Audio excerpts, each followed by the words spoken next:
Hey there mga my loves, Taurus! Thank you so much for always being here with me in this channel, babe. So ngayon, ang content natin, alamin natin, no, meron bang specific person sa inyong mind? No? Actually, ang dami kong nabasa sa mga comments, no? Gusto nilang malaman kung ano yung naging karma, no, ng isang person na gumawa sa kanila ng hindi maganda. Pero kung sino man itong makukuha natin, no, connecting ito strongly sa inyong energy, or you have here a specific person on mind, we're gonna see that. Ano ba yung naging karma nitong person na to sa paggawa niya ng hindi maganda sa'yo, Taurus. Ulitin ko, just take how this resonates. Wala tayong gender, bae, lalaki, LGBT, lahat kayo welcome. At syempre, kung may cross-watchers, pwede nyo rin po i-flip yung roles if you want. Of course, you can do that. Yan. And at the end of the day, you always have your free. Well, so let's get into your reading, Taurus.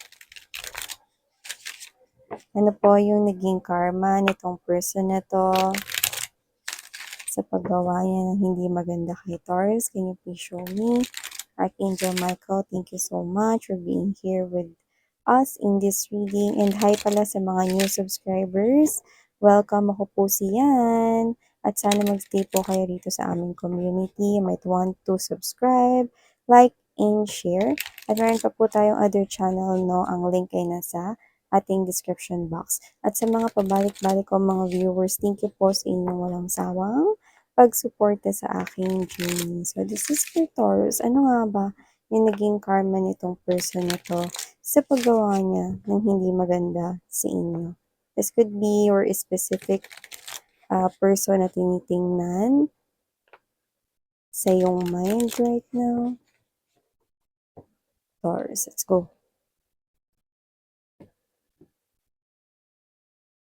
Ilatag naman natin mga babes.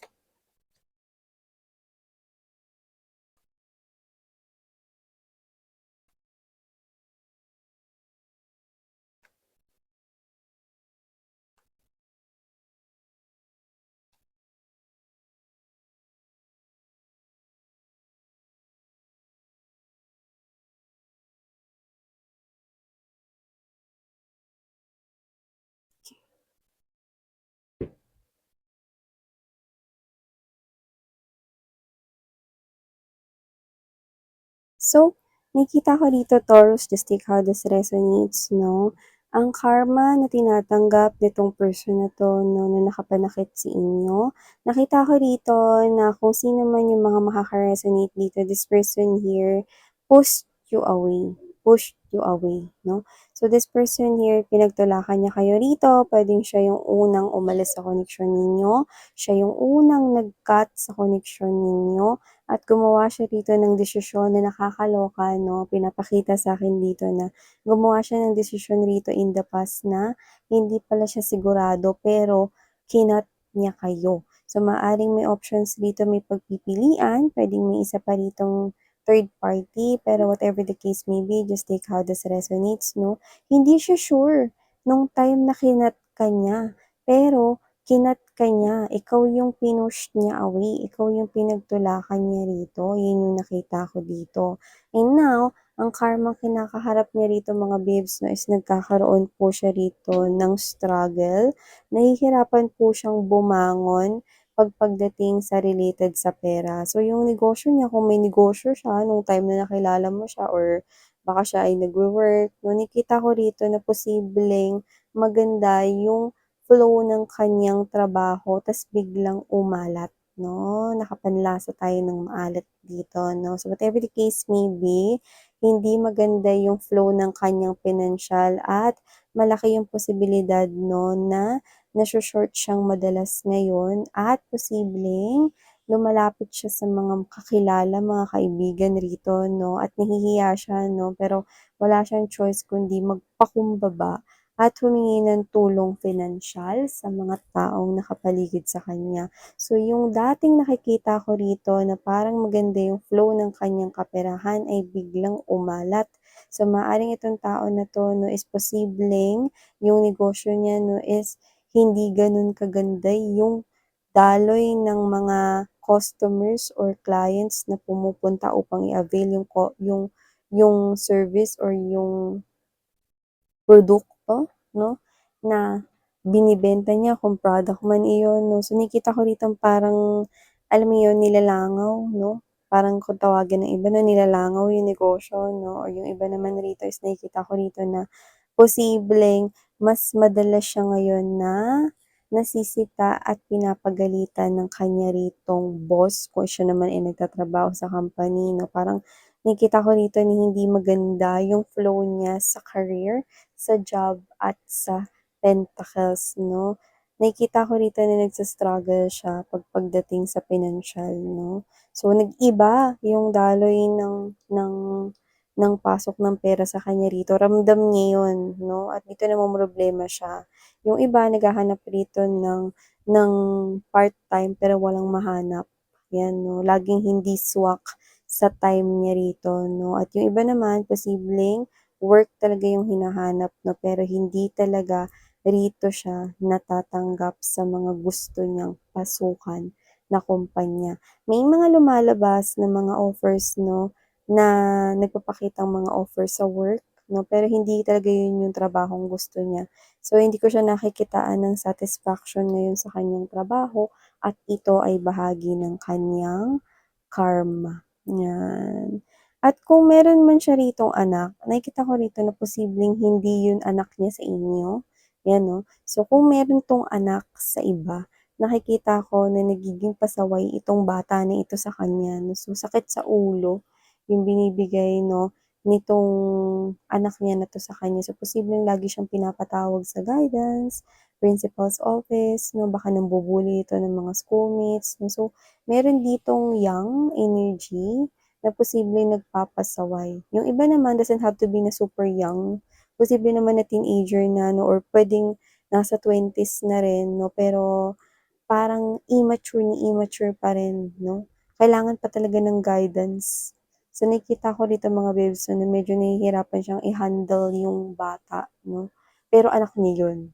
So, I do not know kung yun ba ay anak niya talaga na bago mo siya nakilala o nagkaroon siya ng anak sa iba, kung may third party siya rito, 'yan.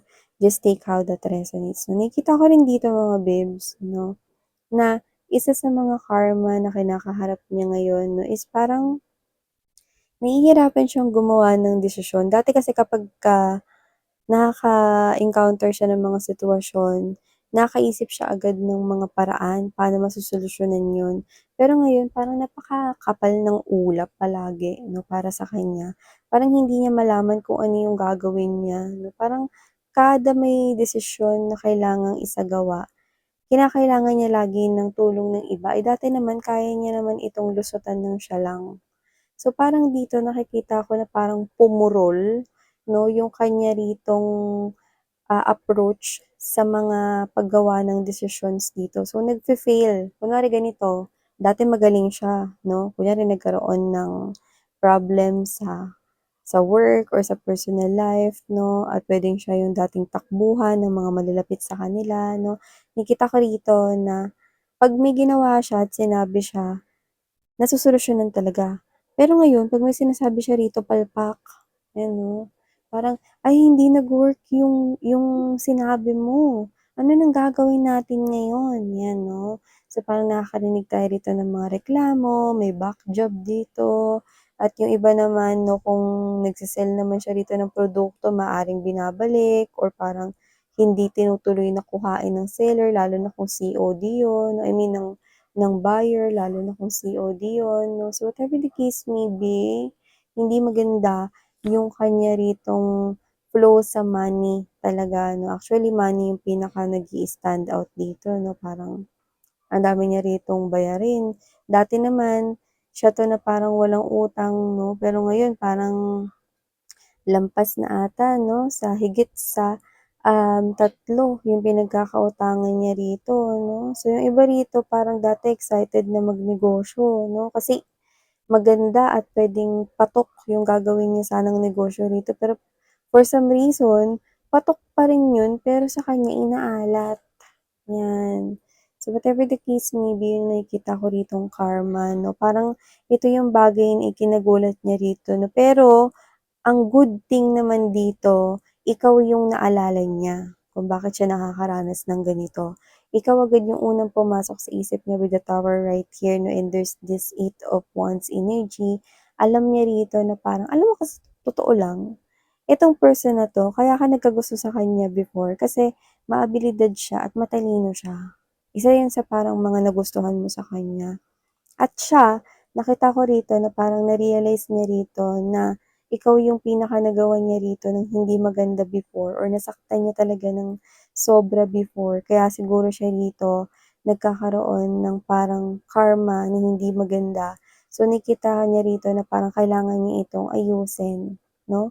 Sa pamamagitan ng pakikipag-communicate sa'yo. Yun eh kung pauunlakan mo siya. Kasi dito nakikita ko na makikipag-usap ito sa'yo. Posible ka niya ritong tawagan or posible ka niya ritong puntahan. Kasi kung ite-text ka niya or icha-chat ka niya, malabo yun, lalo na kung kinat niya rin talaga ang inyong means of communication before. So, maaring dito, no, is kung ite-text ka niya or icha-chat ka lang niya, posibleng hindi ka rin mag-reply at isin mo lang yon. Pero kung tatawagan ka niya or pupuntahan ka niya, no, like literaling tatawagan, meaning posibleng gumamit siya rito ng friend of friends ninyo or common individual that you both know, no? At kung maririnig niya ng diretso yung boses mo na parang, mas maganda yon, mas makakuha siya ng mas maayos na sagot mula sa'yo, no? At kung mas personal, face to face, no, mas maganda. 'Yan. So, nakita ko rito na hihingi siya ng tawad dito dahil alam niya na parang may utang siya ritong kapatawaran sa'yo. Pero hindi niya lang 'yun gagawin kasi para umayos yung buhay niya at bumalik sa dati yung magandang daloy ng kaperahan niya rito dahil nagsa-struggle siya sa money, kundi talagang nakalimutan niya rin talaga na may mga bagay na kailangan siya ritong ayusin.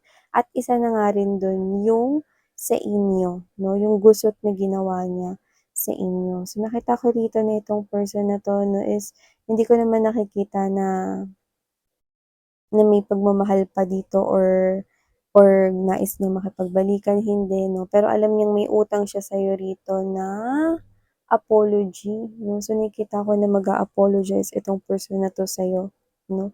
At saka nakikita ko rito na pinagsisisihan niya naman yung bagay na yun 'no, pero hindi ko nakikita na makikipagbalikan siya rito sa inyo. Parang ang gusto niya lang dito 'no is, mapalaya na rin yung sarili niya rito 'no, sa bagay na yun. Kasi parang ayaw niya ng pakiramdam na may pagkakautang siya, tapos apology pa yung utang niya sa inyo, 'di ba? So, itong person na 'to is ready magpakumbaba at humingi ng tawad sa inyo.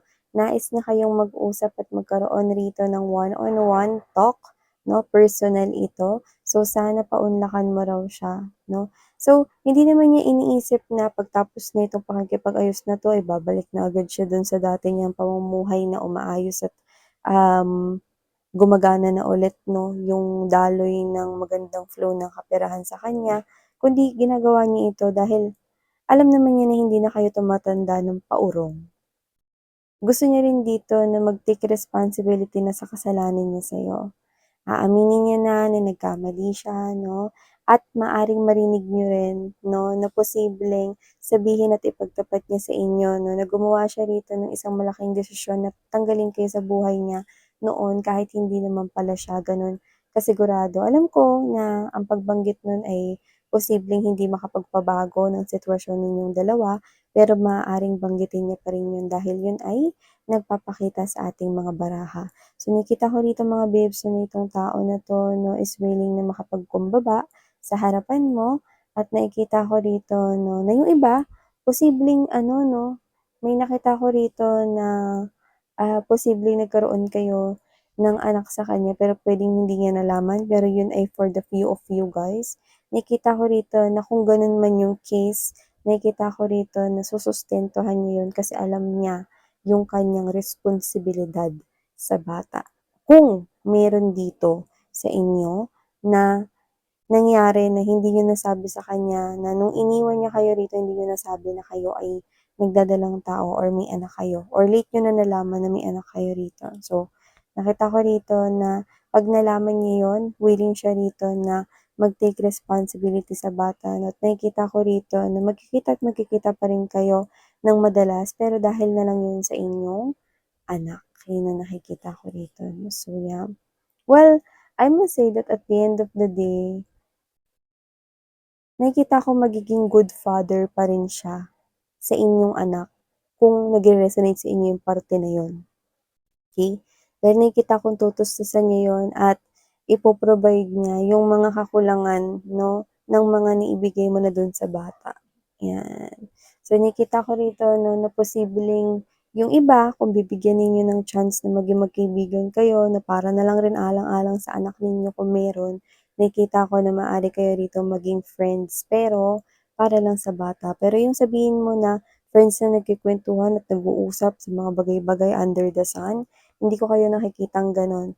Alang-alang sa mga bata or sa bata 'no, nakikita ko rito na kayong dalawa ay, um, maaaring maging posibleng maging magkaibigan, 'yan. So, 'yan ang nakikita ko rito na naging karma ng person na 'to sa inyo. Last but not the least pala 'no, nakikita ko rito mga babes 'no, na posible itong mag-travel 'yan, kapagka nagkita na kayong dalawa 'no. So, sila posibleng yung iba sa kanila nanirahan sa malayo talaga, 'yan 'no, at willing siya ritong gumastos just to say sorry to you. 'Yan. Willing siya ritong gumastos just to say sorry. Kahit na nagsa-struggle siya sa money, kung kinakailangan sadyain ka niya, kailangan ng plane ticket, kung eroplano yung kailangang sakyan or cruise ship or whatever, this person here is willing na ilabas at maglabas ng pera 'no, kahit nagsa-struggle siya sa money, para lang rito makapag-sorry ng personal sa inyo. So 'yan ang nakita ko naging karma nitong person na 'to sa pananakit sa'yo. Taurus, just take only what resonates guys and maraming salamat sa oras mo. Sarang ngayong love and light. Annyeong.